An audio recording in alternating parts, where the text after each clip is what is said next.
Well, welcome back for another episode of Hot Topics. I am joined by my good friend, dermatologist Dr. Emily Levin, and we're going to be talking all about the hottest topics in cosmetic medicine today.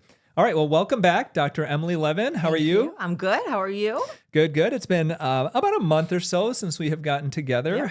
How has this last month been for you? It's been great. I mean, it's just been, I'm enjoying doing these podcasts with you, getting a little, social media buzz about it, which is really fun for me. And it's been great. So for those people who haven't necessarily heard our hot topics yet, I know this is probably your third or fourth episode with me, maybe fourth.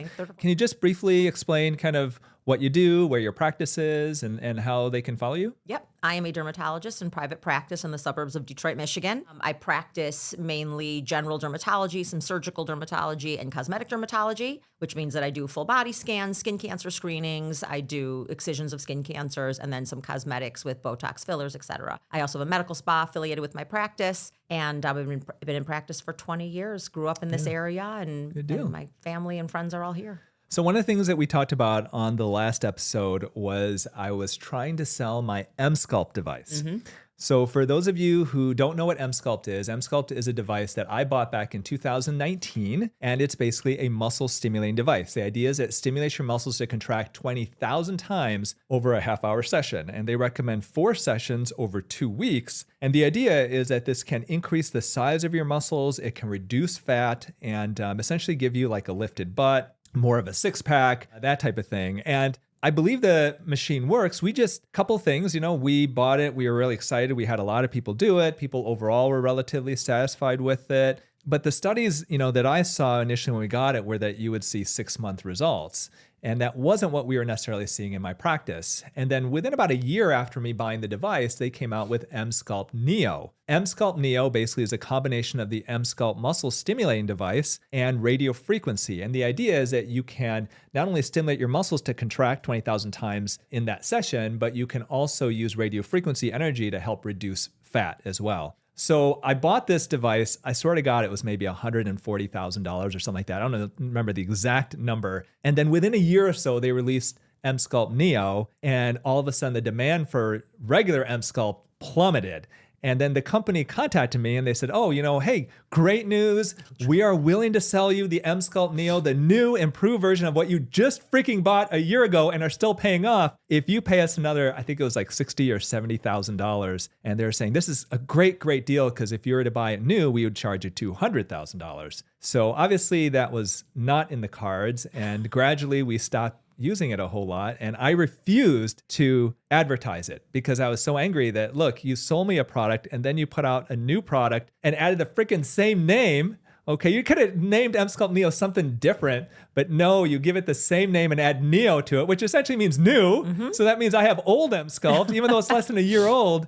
And they just totally screwed me. So I put it on eBay actually about a month ago, I think when we did our last episode, and I had this really nice doctor from Kentucky who bought it, sent his esthetician up, they picked it up, it works, great for them and stuff. So now I'm without it and I can be completely honest with you what I think of it. Do you think it worked?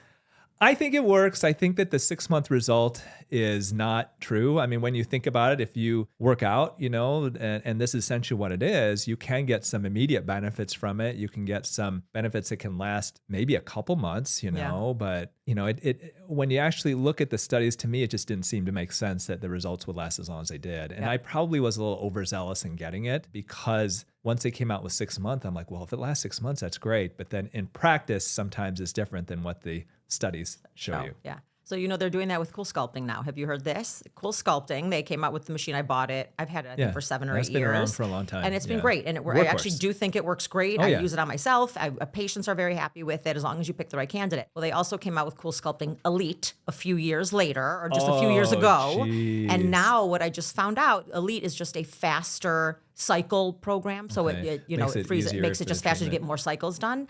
And now what I found out is they're going to stop carrying the cartridges for the old machine, and you can upgrade to the Elite machine if you pay them an extra $120,000. You can trade in your.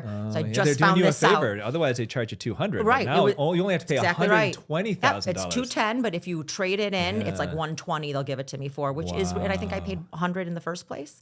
So, we finally paid it off after all these years. And now, but they're telling us now that unless you upgrade to the CoolSculpting Elite, Now they're not even gonna we're not even support- going to have the consumables, which are the Oh, cartridges that's you need. terrible. So that may be That's a little. Allergan, right? Yep. And Allergan's been making AbbVie some now, whatever they bad, call it. AbbVie, They they've really made some have been. bad decisions lately. They took away their Botox point system, which Yeah, they our really patients changed are that really around. upset about. So, Yeah. they have competitors on the Oh, I market. didn't know they did that with CoolSculpting. That is maddening. Yep, I just found that out.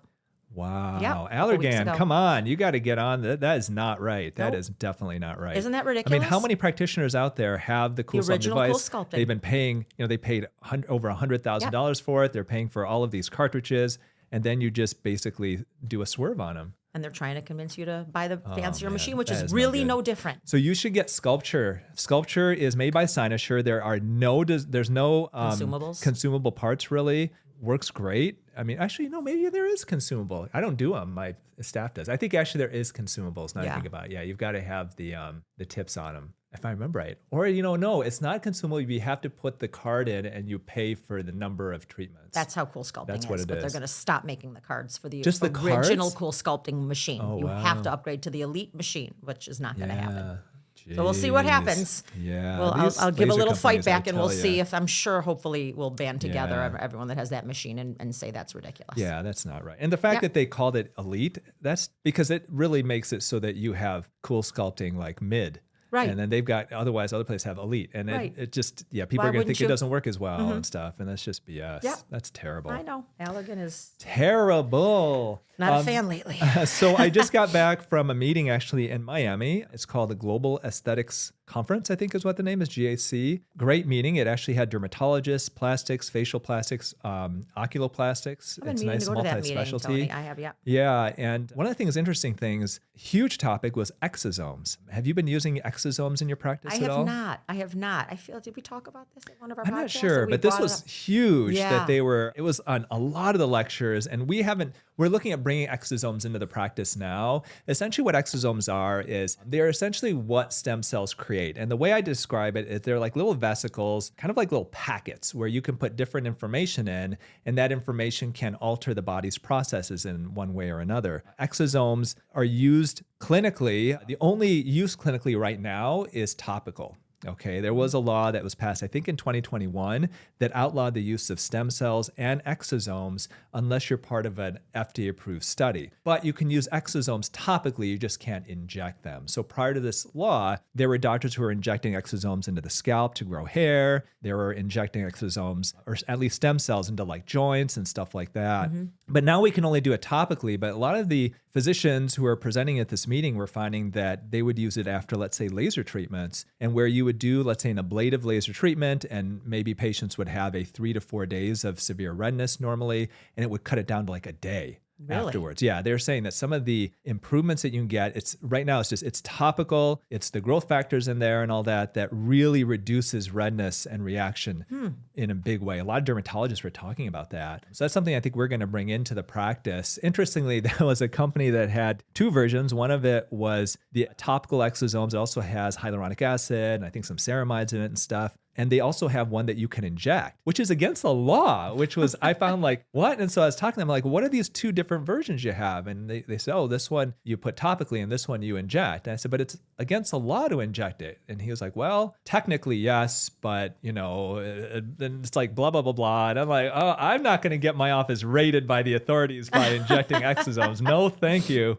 But the hope is at some point they will get FDA approved. I think right now when you're looking at skincare, hot topic, they're all talking about exosomes. Yeah, I'm excited to hear about that because I remember hearing a buzz a few years ago about it, but that must have been when it was originally out before they kind of outlawed it. It's not made from one's own DNA, right? It's like manufactured, or is it so any they're of your made own from cells? it's like original cord blood and stuff like that. So then they're cultured and created in that manner. Oh, so okay. they are originally made from, I think it's cord blood if I remember right. Okay. And there are different lines and different companies, and certain companies say that they're the best exosomes, but no, this other company is about, you never know. It's kind of a bit of a Wild West market right now with it, but a lot of derms are talking about how they use them primarily to help with redness and recovery after these types of treatments, chemical peels, laser treatments, stuff like that. Post-procedural. Yeah, so that's what we're going to start using it Great. for. Obviously, that's a legal use of it. The other thing, I saw one dermatologist using it on the scalp, but with microneedling. And so they would apply it and then microneedle the scalp as a way to try to help grow hair, thicken hair.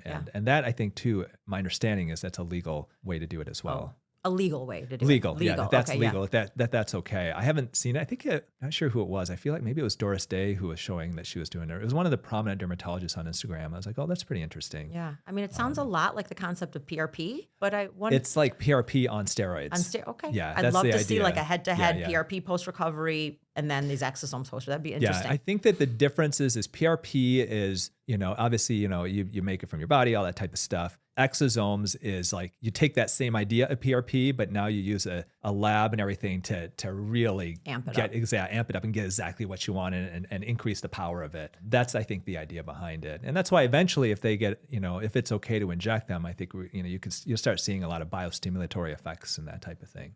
Keep me posted if you get it. Yeah, kind of interesting. Yeah.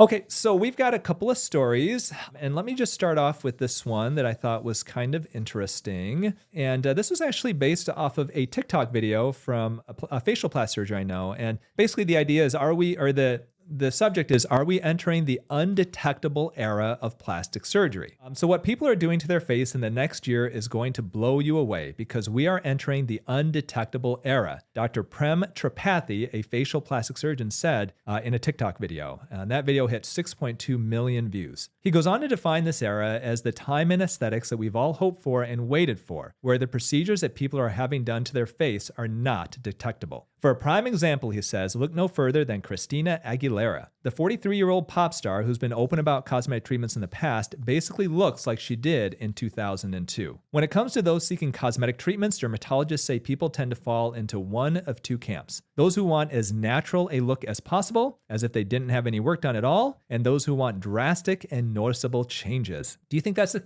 case? Two camps, one who's like super natural and one who wants like major changes? So in my industry, in dermatology, I pride myself on and only see the people that want the undetectable changes. They say, please, they're terrified of neurotoxins. They're terrified of fillers. It's going to make me look unnatural. Oh, wow. And I have to convince a lot of people it is going to keep you looking very natural, just better version of yourself, best version of yourself. I never see people that I want a dramatic change. Yeah, when I see the dramatic change most in my practice is going to be things that would be reasonable. So somebody comes in and they've got just a really hanging neck, they've got big jowls, they've got skin that's just hanging. Maybe they lost a lot of weight and they're not here to say, hey, I want undetectable surgery. I want to see a big change. Agree. And I think there are times as a surgeon, different maybe in dermatology, where you really want to be aggressive. And I'll even tell patients like, I'm going to be aggressive with you. And they're like, good.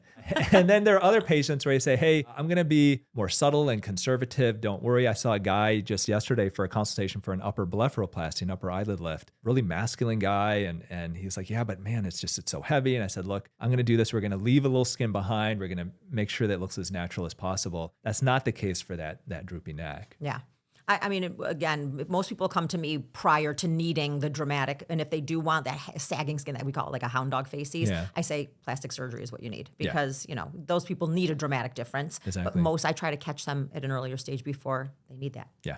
Dermatologist Dr. Brooke Jeffy says she hopes the undetectable era inspires people to take a more natural, subtle approach, not just to treatments, but to their beauty regimens overall. There's been a time where people almost wanted a certain look, she says. It was kind of almost a symbol, like a status symbol. If you kind of looked a certain way, that people knew that you could afford to have these things. But I do think that now people want a much more natural look. She wants people to know, however, that undetectable beauty isn't achieved just by going under the knife. It also involves a healthy lifestyle. We're also seeing more of a focus along with it in realizing that you can't just do the things to your face. It's more about taking care of your whole body. It matters what sort of fuel you're putting in, whether you're drinking alcohol, whether you're smoking. So I think it means a step in the right direction for how we should be taking care of our bodies overall. And I cannot agree with her more.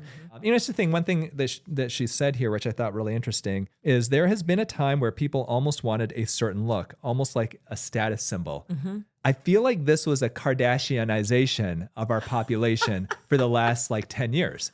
And if you look at Instagram models, if you look at, even people who come in and out of the offices, it's like they all wanted the Kardashian look, which is high cheekbones, a cheek hollow that is contoured in, strong jawline, big lips, that it's, and that's what, big bottom. That's what everybody seemed to want. It's like, and that's why I call it the Kardashianization of our youth. I love it. But now that the Kardashians aren't quite, I think, as popular as they used to be, there's a lot of other celebrities that people are paying attention to in pop culture, like Sabrina Carpenter, obviously like Taylor Swift and stuff like that. I think we're maybe, and part of it too could be the fact that with some of the things with like Kim Kardashian and Taylor Swift and freaking everybody loving Taylor Swift, that I wonder if that Kardashianization is finally like reaching the end of its run. Yeah. And I think even part of that article too was about how a lot of plastic surgeons are seeing a movement away from like BBLs or Brazilian butt lifts and more towards, they started talking about like yoga boobs that are like the smaller, there was something in there about how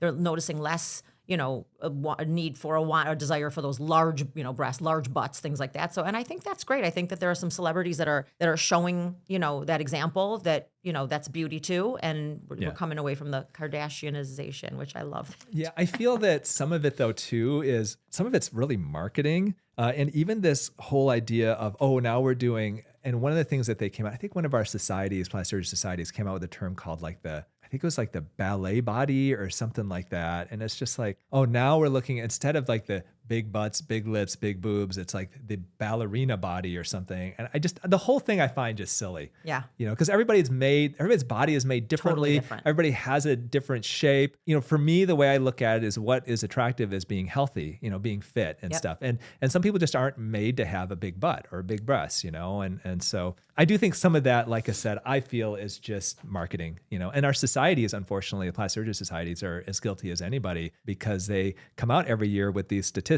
and with these predictions and stuff like that. And it's always, made with a public relations firm so that they could try to get stories in the media and stuff. Yep. So, okay. So you've got a couple of interesting stories. The first one is really out there that you pulled about celebrities eating their placentas. All right, let's talk a little bit about that. Okay, I'm going to read a little bit here. So placenta encapsulation has become a mini industry in the United States, even though there's questions over its safety and benefits. Callie Landis makes a living dehydrating placentas for new moms to eat. She's a founder of Lancaster Placenta Company, where she takes organs that moms send her, and they send them a kit to do this with, and she turns them into capsules, tinctures, and balms. She's most proud of her placental gummy bears, which she says are pink and glittery, and she says they encompass womanhood through and through. So the article goes on to mention that no one doubts that the placenta can keep a fetus healthy. The organ attaches to the uterus, delivering nutrients through the umbilical cord. But people are thinking that placenta eating can, do certain benefits after, if you dry the placenta and put it into these capsules, that it can have benefits such as aiding in breast milk production, reducing the effect of postpartum depression, and can help with general postnatal healing. Certain celebrities that are doing it, Alicia Silverstone, Chrissy Teigen, Mandy Moore, and more than one Kardashian, of course, swear by placentophagy, which is its official name, phagy, eating the placenta. Yeah. Last week, the reality TV star Kaylin Lowry posted photos of a placenta smoothie made in Landis's lab, a frothy strawberry-colored beverage that she blended in her kitchen. Even later on, they talk a little bit about how there are other, placenta, they're making placenta spaghetti and placenta cookies. So on do-it-yourself regimen. So this one's pretty out there. I would say, they have not proven that there are benefits. They've done some double-blinded controlled studies that there are no proven benefits that this can help. No scientific evidence or clinical benefit that placentophagy among humans, that there are no specific nutrients or hormones that are retained in sufficient amounts in this placenta encapsulation. So this is interesting. So you're not eating your placenta, you're eating somebody else's placenta. No, you're eating your placenta. Oh, this so is a you postnatal. Send her your placenta, and then she makes it into gummies and stuff like that? They send you a kit prior to your delivery. Oh. And the kit, like, if you've ever done like Cologuard or some of these, the idea, 23andMe, they send you a kit, that you bring the bag and the whole kit to the delivery room. The staff collects your placenta, sends it into the lab and whatever they send you, and then they freeze dry it and extract it looks like a powder. The pictures that went with this article look like a powder that they then put into whatever until it runs out. And you use those capsules or whatever it is until they run out. And they say that it aids in postnatal, postpartum healing. Okay, so I have not seen a placenta since I was in medical school, but most of our listeners are women, so you don't need to have me explain what a placenta looks like to you. But for those men who are watching or younger women who have never given birth, the placenta, it looks like, honestly, like an alien pod that comes out after the baby. It's kind of round. It's obviously attached to the umbilical cord. It's a very odd structure. It's really bloody too. Yes. It's a really grotesque looking organ. It's odd that I think that there are these beliefs, and hey, you know what? It's not somebody else's placenta. If it's not dangerous, you want to eat your placenta, then by all means do that. But I think that, there has always been beliefs throughout, I think, culture that certain rituals have maybe, benefits that may not be proven, but is still believed. And if it's harmless, like eating your placenta, that's fine. I think another example of this is there's a trend towards period blood masks. Have you heard of that? No, I have not. Your face tells me all you need to know. I'm disturbed. So there's a belief that in some people that period blood has also these magical qualities to it. And there are people who take their period blood and they smear it on their face as a face mask. And there's a belief that this will help to improve your pores. It's going to improve your skin and your aging and all that stuff. And I think another group is like the same thing with people, with saying, using your own urine as like skincare. There's all of these things of using your own body stuff. And once again, as long as it's not harmful, like whatever. Right. But not my thing. Okay, I'm going to interject one interesting food for thought with this one, because when I read this article, I thought, okay, that's ridiculous, or, that's a little extreme. Yeah. But we actually use placental graft tissues for wound healing, which has been out for a long time. And we get incredible results with that. So for what that's worth, I mean, I don't know about eating it and whatever, but there's no question that for like post-surgical, skin cancer, Mohs surgery, wound healing, we use these placental grafts that are made from human placenta, and they are incredible. Diabetic ulcers, things like that. And they really support and improve wound healing quicker than any type of antibiotic ointment. So I don't know, maybe there is something to the quick healing of placental tissue. It works on skin. With these placental grafts, are they used as like a biological covering over a wound? Yep, and you replace them every week. Allowing the skin to heal underneath it, essentially. Yep. Yeah, they also, have you ever seen that they use tilapia skin for that too? No, there's fish skin that we had a company come in and talk to us about. It's the Icelandic fish that like a very specific part of the ocean near Iceland. Traditionally, my understanding is it's been tilapia traditionally. The one we had was Icelandic. Oh, okay. So maybe there's a new one that they're like, this one's even better than tilapia, but... Well, this guy was coming in, this rep was telling us a little bit about these Icelandic fish and their healing properties. But we wondered if there was an odor. But, I'm a vegetarian, so I was worried more about the animal rights, the part of it, that it was, good. Yeah. Anyway, but it was, so we chose the placenta grafts instead. Yeah, I probably would choose that too. I think that with the fish skin, and I have seen pictures of people getting fish skin typically over burn areas, and people think that you put fish skin over it and now you're going to have like fish skin, like it's going to be like you're going to be like Aquaman or something. But in reality, it's a biologic covering. So the idea is it's there to allow the body to prevent the body from like water loss and to prepare the bed for an actual skin graft. Right. Not that you're actually gonna, if you put it all over your skin, you're gonna look like Aquaman afterwards. Right. And it's processed. It's not exactly like they're just taking the skin off a fish and putting it right on your body. It's not as processed as you think. If you look at pictures, it literally looks like it still has scales on it. Oh, the one we use that's from placenta looks very processed. Oh no, this one, at least the pictures I've seen of the fish skin, and I think they do in South America a lot when they don't have like cadaver grafts. Then they have used it. I guess it really works, but when you look at it, it literally looks like they've got fish skin on there. Like it looks, you can see like the remnants of the scales and stuff. It's pretty out there. All right, well, we'll change the topic a little bit now, and this is something I know we may have talked about a little bit before, but I wanted to pull this because this is a super hot topic. We may have talked about it on our first Hot Topics, but so celebrities like Kendall Jenner and Gwyneth Paltrow are attempting to turn back the clock with an IV therapy called NAD+, a treatment that is currently taking Tinseltown by storm. The drips, which cost upwards of $750 at some New York City and LA medical spas, promise tons of alleged benefits to its customers, like improving signs of aging and cognitive function, as well as possibly assisting in repairing the look of aging skin. It could also have anti-inflammatory effects, increase insulin sensitivity, and may even help to improve exercise performance in older people. Now, it is not only popular with celebrities like Gwyneth Paltrow, but also podcasters like Joe Rogan, who raved about the treatment in 2019. Now, during season 1 of The Kardashians on Hulu in 2022, Kendall Jenner was filmed getting the drip with her friend, A-lister Hailey Bieber. "I'm gonna NAD for the rest of my life, and I'm never gonna age," Bieber said as she sat on a couch getting the treatment alongside Jenner. Recently, Kristen Cavallari, I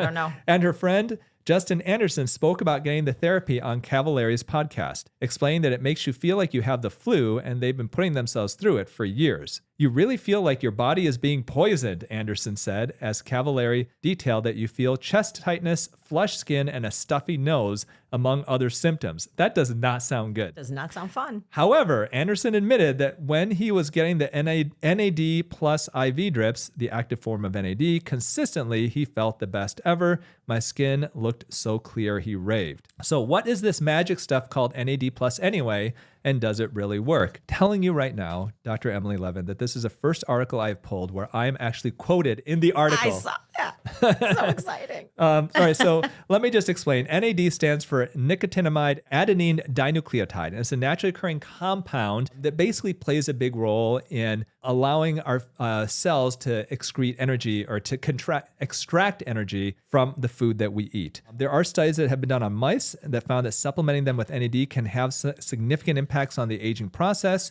causing mice to age more slowly. But the fact is there's not a lot of evidence of this in humans. And so there's a lot of anecdotal studies. There's some small studies showing that taking an NAD supplement can potentially improve your exercise performance. But really the idea is this is an anti-aging, like a longevity drug. And you can get it IV, which is NAD, or you can do oral. The oral form is not NAD, but it's NMN or NR, and these are precursors to NAD. And there are a lot of biohackers out there who swear by this. This is kind of like an anti-aging supplement essentially to take. I am not a fan of getting IV drips, unless it's definitely needed. Mm-hmm. I tell you though, I have been taking NR for the last month or couple months, and I'm trying it out and seeing if it makes me feel any different. And honestly, I haven't really felt any different from it. Okay, I was just going to ask if you had tried it, because I'm always willing to try. I mean, are there any negative, are you feeling any flushed or any of those IV drip side effects that people are? Nothing.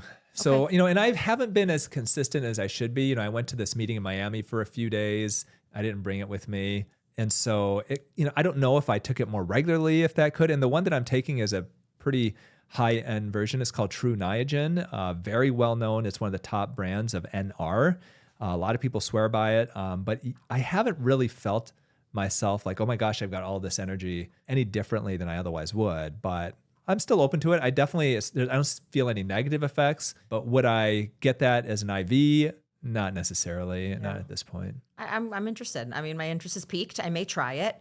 I only hesitate because it's one of those things where any of these new anti-aging things, once you start them, if that's the longevity secret, then forever you're taking this, you're doing this, and it's sort of like, yeah, it's 2 pills a day. I think right now, there are anti-aging scientists who are looking at some really interesting things. Metformin, we are finding that is a pretty potent anti-aging drug, and that's really cheap, but it's prescription, and there are biohackers who are using it to try to improve, their longevity and stuff. It's hard because I think the fact is that, you're taking medication for the rest of your life, and you could get hit by a bus tomorrow, and that's not going to make a difference.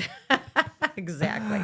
But this is interesting. I think, for the listeners and our viewers, if you are thinking about NAD, if you're like, hey, I really want to see if taking a supplement can help me, feel stronger, potentially prolong my life, then that's really one of the hot ones. Oh. I'm all a fan of regular, of kind of basic supplements like a multivitamin, like an omega-3 supplement, like antioxidants. I think all of those could also help just in general to make you healthier and live longer. I would start with those types of supplements first.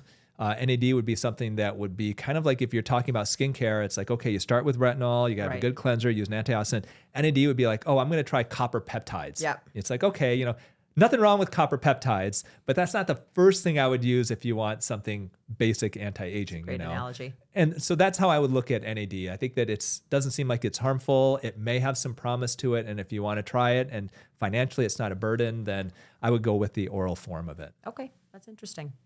All right, so you have got a story about some pretty expensive but popular skincare. Yeah. So this is an article that I read that was talking about French wine in skincare, specifically French wine. So basically, drinking French wine is something that people love to do. Have you ever thought about putting this on your face? Wine byproducts have been used in skincare for decades, from wine-powered masks and peels to lines like Claudelaise, I don't know how to say that one, Claudelaise Vinopour, a favorite of French girls everywhere. But like any sommelier will tell you, not all wines are created equal, and neither are wine-infused skincare.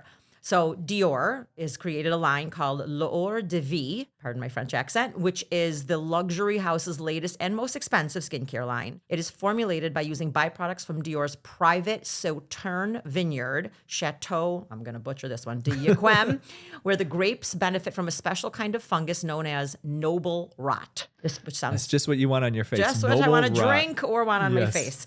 This fungus helps give Sauternes wines their signature sweet taste, but it is also a key ingredient in Dior's L'Eau de Vie skincare line, which has been reformulated recently since 2006. So it talks a little bit about the products that are made with it. And what they're saying is by using it once, you can see a 30% increased collagen production, boost of radiance, softness, and firmness with just one application. One application. One application, which you should, because the original L'Eau de Vie creme is $1,700. Wow. And if you want to go for the one that's the annual limited edition, annually released serum derived from the specific Yquem grapes, that'll run you $3,200. And it says it activates, rebuilds, and restores the visible youthfulness of skin. They do also make a limited edition in a Murano blown glass, hand-blown Murano glass, which is even more expensive. It says price available on request. How much would that be? So, What do you think? You're a dermatologist. Is that worth the money? I don't think so. I don't think so. They said 30% improvement in one. I mean, That's what they say. I'd love somebody to give this to me to try. yeah. See if one application. I don't think they're just giving them out to a whole lot of people to try. I'm not spending $1,700, but Well, if the rep. you think with something like that too, then okay, you most people want to at least try something. You're going to spend that much money.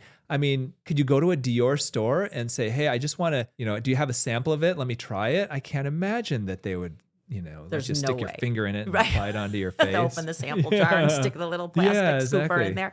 I doubt it. I mean, I always wonder, like, why $1,700 or $3,200? Why? The answer is because they can. Because they can. And people will pay it, but They have the name behind them, and I don't know who pays for that, quite honestly. I mean, when my patients come see me, Yeah. retinols, and there are Yeah. some really wonderful, strong retinols, which are great for, we scientifically proven to help for anti-aging, that are $150. And Yeah. why are we spending $1,700? what skincare products or lines that are really expensive do you feel are worth the money, or maybe you feel are not worth the money?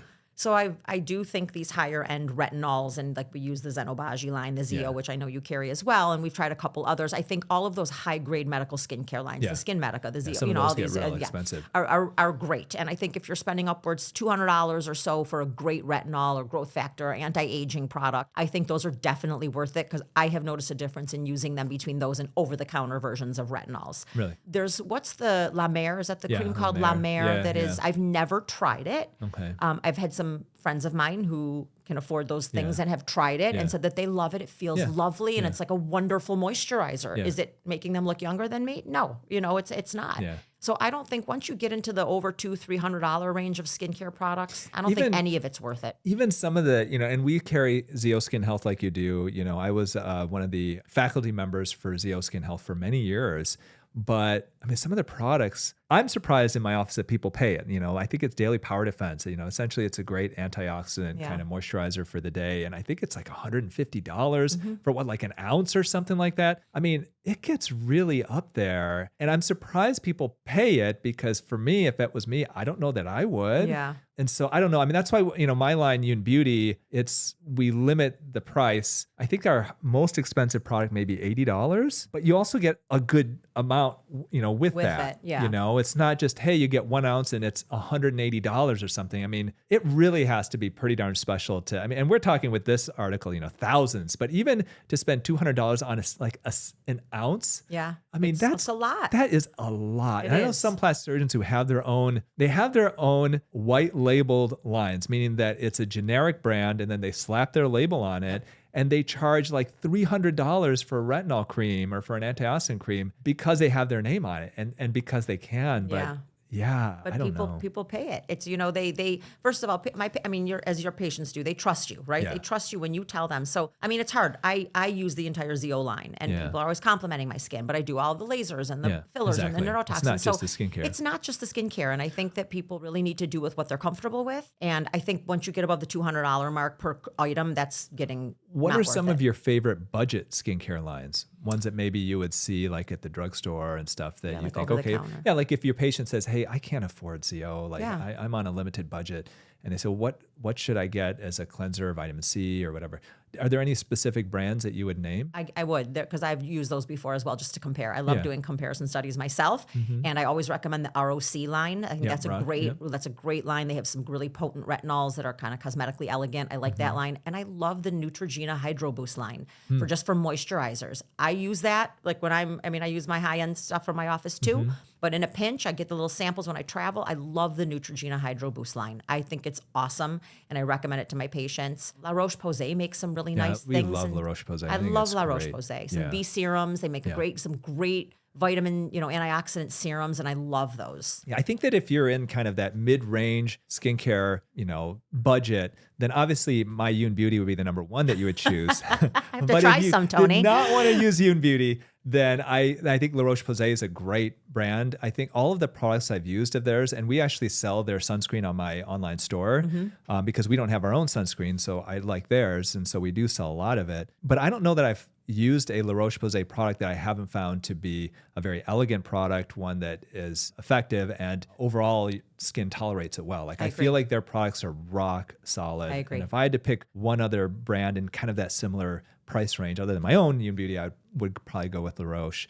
I know there are a lot of dermatologists who are really fond of like CeraVe. Yeah. I haven't ever used their products before. I mean, body moisturizers, they're wonderful. And I think for like a light facial moisturizer for a teenager, when teens kind of want something not expensive and fragrance free and unscented and things like that. I think that's a nice line, but I love for a little bit higher end or anti-aging line. And Elta MD makes some good stuff too. Elta and Aven makes some good stuff too. So that's sort of that mid-range, I think, that's not your super expensive in office. Yeah, I don't think that people have to spend this $2,000 or even necessarily, the $300 and stuff. I feel like you can get good, solid products for much less. And and I think some of the brands you mentioned, I would agree with you too. Yeah, but I would love if Dior wanted to toss me a little sample come and on, see Dior, if that one let's application would. Let's just try it. We'll see. I'd love if they're listening and they want to send me a sample. I'd love it. But seriously, if it does make your skin 30% better after one treatment, then that is pretty darn impressive. I will recommend it to everybody. I too am I don't know. I'm suspicious that sounds too good to be true. I don't know of any skincare product. I mean, unless you apply it and it's an acid that burns the top layer of your skin off. So essentially it's a chemical peel. I can't imagine anything improving your skin 30% in one treatment, but we'll have to see. So send some to us, Dior. Please. My address is on the YouTube video. This is Tasha. You know how to find us. So definitely. If you can, so my guest is Dr. Emily Levin for our Hot Topics. If you can tell us once again where people can find you, if they're interested in seeing you as a dermatologist. I know you also have some colleagues and you've got physician extenders in your office as well. Yep, I do. So you can find me. My website is www.nw-derm.com. I'm a dermatologist in Bingham Farms, Michigan. And then our Instagram, we also have a Facebook page as well, but Instagram is northwestderm_Covet Med Spa. And we'll have a link to all of these things on the podcast caption as well. Thank you so much for joining me. Thanks for having me. I love doing this. So thank you everybody for listening, for watching. As always, if you enjoyed this podcast, if you can leave a rating or review on iTunes, on Spotify, or wherever you get your podcasts, it definitely helps me spread the word. And every week we'll give a quick shout out to somebody who does. Otherwise, thank you so much for listening and watching. We will see you next week. And as always, remember to eat real food, use clean skincare, and auto-juvenate before you operate.